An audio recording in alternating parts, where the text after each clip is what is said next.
Yes, you want to come in, Anya? You want to come in?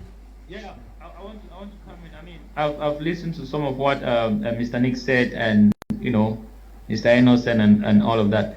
I mean, there are the case. We're dancing up, we're discussing about the number of appointed senators and the number of elected senators. Perhaps we even want to step back a little and ask ourselves, what is the function of the House of Senate? What do they do? And transparency. No one knows how much their salary is, and I'm sure it's millions, perhaps allowances and all of that thing. What do they? There's no transparency. There's no accountability, as Mr. Nick talked about. The issue of, we can talk about the issue of how many political parties you're allowed to protest, you're not allowed to protest, but the fundamental aspects of democracy. We're talking about real functional states where you have accountability, transparency. You have independent arms of the government that are able to hold each other accountable. Because if the executive has all the powers, and then the judiciary and the legislative, they do not have any powers, then everything is, they're all doing everything to please the executive. And this is the case of Cameroon. You see all you listen to the language that they use. High instructions from the head of state. The head of state is our God. And you listen, people, it seems to me that even the officials, the ministers, they can't think for themselves. It has to be orders coming from above. There's no initiative. Okay, you go through those in the party, and of course, even those in the opposition. I mean, the opposition has been totally handicapped. Okay, the opposition has been handicapped either due to the very oppressive nature of the state.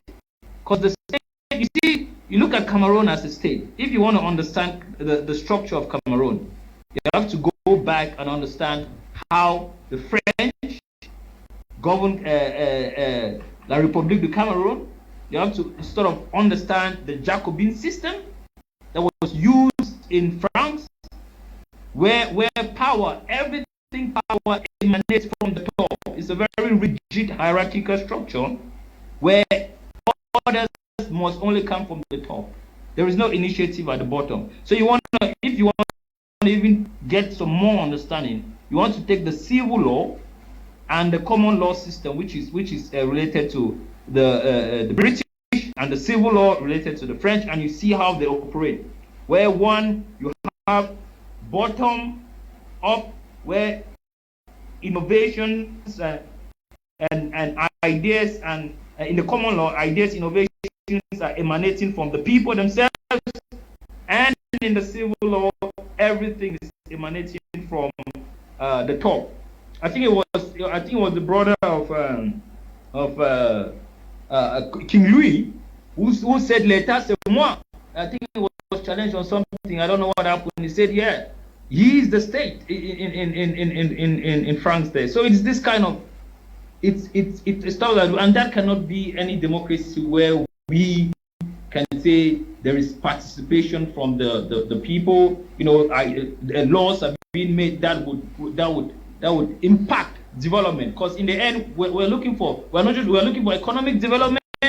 We're looking for not just economic development, but also fairness, justice, security of persons and property, investment from foreign direct investment that can really boost the lives of individuals and people.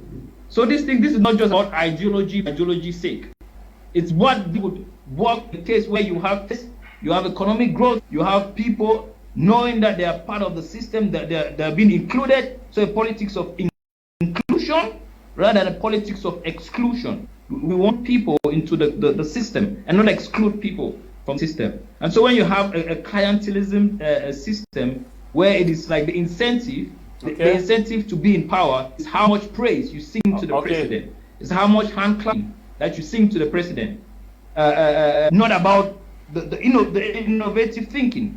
Okay, we'll be coming back to you. Let me react just I'm coming